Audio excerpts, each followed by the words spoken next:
Good morning, it's Megan. Welcome to my channel.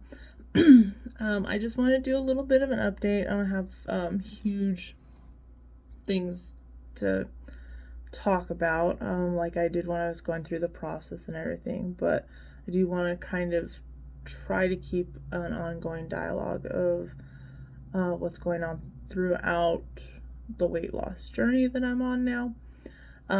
So I went ahead and I've been weighing on Sundays. Today is Monday, September 18th. So I'm trying to keep it to weighing once a week. That's definitely the weight that I go ahead and log each week. Just to kind of keep myself on track, make sure I'm doing what I'm supposed to be doing, and then I'm getting my protein and everything in. So I did go ahead and weigh on Sunday. I didn't measure, but I did weigh, and I am down 47.2 pounds. Sounds super awesome.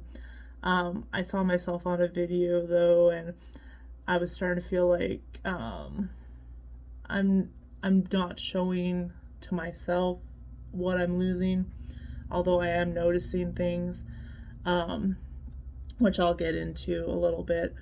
But I go ahead and I let my family know on Sundays because they all really want to know about my progress and my weight loss and everything.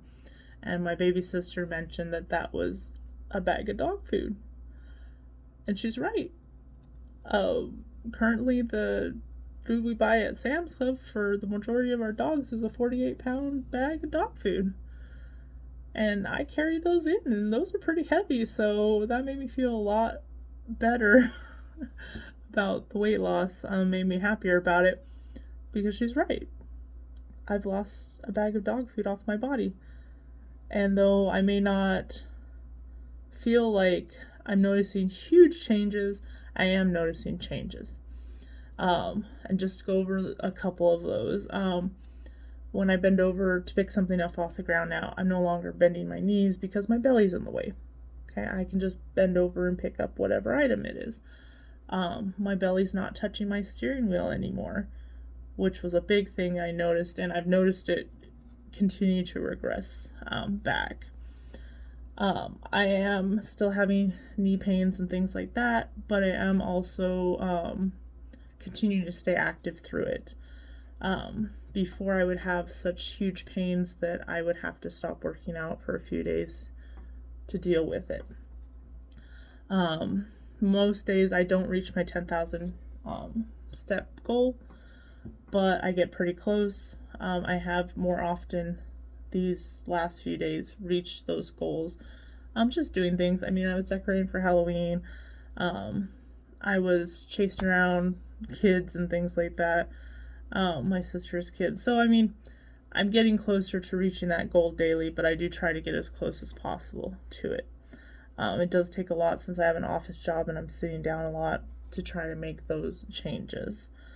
I am rotating around my weight schedule, doing my weights first, then my cardio. Like I said, I'm consistently losing. This week I did lose the 2 pounds. That's a little less, like, that's on the lower end of what I typically have been losing. But this week also, Wednesday I was in the hospital all day. One of my sisters gave birth to her second child, and I was there for it. And you can imagine you're not doing a whole lot of moving around, walking. You're just kind of waiting and sitting and not eating as probably good as you should be. My husband has wanted to eat out more. I've partaken a little bit in that since, eating out's not a huge thing anymore for me, just because I'm pretty limited on what I can eat. I want to make my protein goals, which makes me choose options that I might not necessarily be like, oh my goodness, about. I'm still really shy about eating hamburgers because I don't want to remove buns, and I just feel like that's a lot of nonsense to be eating. So that happened a little more this week, so I did only lose the 2 pounds. But like I said, things are still moving forward. I'm really, really going to push this week and hope that I can make 50 pounds lost by Sunday. We're just a little under 3 pounds away from that. I think I can do that within this week. I'm going to be really good. I'm going to stick to watching my protein goals and getting my water in, making sure I work out. Um, I work out 6 days a week at the gym for an hour, and then I swim Monday through Friday for half an hour during my lunch. So I'm staying very, very active.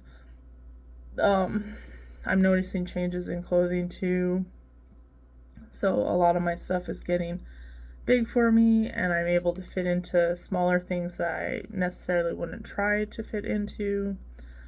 So overall, positive. I feel like I'm less uncomfortable when I eat now. I am able to eat more of a well-balanced meal, I would say. Like, this is just an example, and this is not the best example because, like I said, we've been eating out a little bit more than we should. But we went to Sonic, so I got a small popcorn chicken and a small tater tot. I have been very, very much limiting myself as far as potatoes go. French fries are like a huge weakness for me. I love French fries. But because they don't really contain any protein or anything that I really need, I have limited myself. I rarely have them.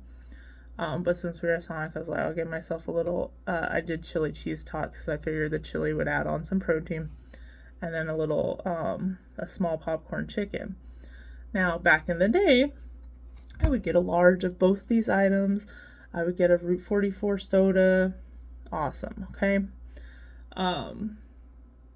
It took me a good amount of time to eat the tater tots and the popcorn chicken. Like, I had to go slow. I had to take my time. I was able to eat both those items and still be comfortable, but that's nowhere near what I would normally have eaten too. And so I've got to a point where, like, I can eat a little tiny bit of something and not be hungry and I'm good to go. And I can also eat more of a rounded meal. So I'm at that point now. We're 9 weeks post-op as of today. So like I said, things are looking really good. I continue to watch a bunch of these Facebook groups and things and see how they're doing. I do see a lot of people have struggles. So once again, I want to reiterate, just doing your homework, knowing what the surgery looks like, knowing what your life's going to look like after. Be prepared. You really don't want to get on the other side of the surgery and all of a sudden you're realizing what needs to be done. I saw this group chat the other day where this woman actually took a picture of her, the part of her stomach she lost, which I've seen a lot of people do that. I'm into biology, chemistry, like I should have done that too, but I didn't. So it was exciting to see. There were a couple women on there asking if that was the stomach she got to keep. And you can tell that it's not connected to anything. It's just a like sliver of stomach that's pumped air because they filled you with gas, you know. And they're asking why it's stitched up. So just to put this out there, and this might help someone in the future, because I mean I can understand not knowing unless you know, but I watched kind of what the surgery would entail. When they remove your stomach for a gastric sleeve, they have this long piece of metal that basically has a slit in between it. So you can pull your stomach through the slit, and they staple down both sides. The side of the stomach that you're keeping, the side of the stomach you're not keeping. Okay?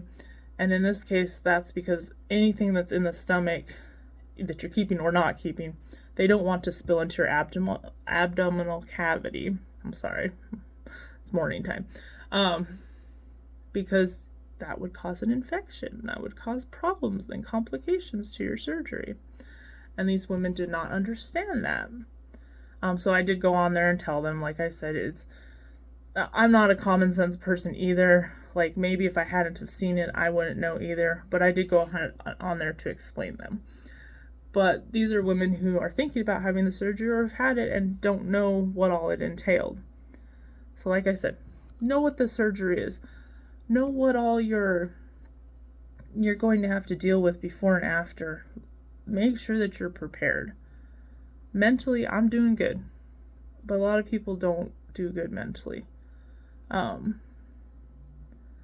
think the only thing I have qualms with is the fact that I can't go to a restaurant and I guess I would say enjoy as much as I had in the past. I'm kind of the opinion these days where you don't really need to be enjoying what you're eating, you're just eating to survive. But I think that also inhibits people around you. Told my husband buffets with me are pretty much off the table. I'm not gonna go pay for a buffet to have like a slice of pizza because he really likes CC's. If anybody knows CC's buffet pizza, or like any buffet, I'm not gonna pay all that money to sit there and eat a couple bites of food and be done. But also restaurants, I'm just gonna have to get used to. I've seen women who request a to-go box when they get their meal, so you can put off what you're not gonna eat. I think that's pretty much gonna be life, and I mean, I don't have a problem with eating off of a chicken fried steak. That's one of my favorite, for 4 days or something, or 4 meals. That's fine. But it does really affect people that you would go to eat with regularly, like your spouse or your family. So just keep all those things in mind. Still a huge supporter of this surgery. I think it's amazing. I get my new nutritional goals on Wednesday in 2 days. Meet with my nutritionist again to update those. I'm just awesome. This is just awesome. I'm under 400 pounds now, which is awesome to me.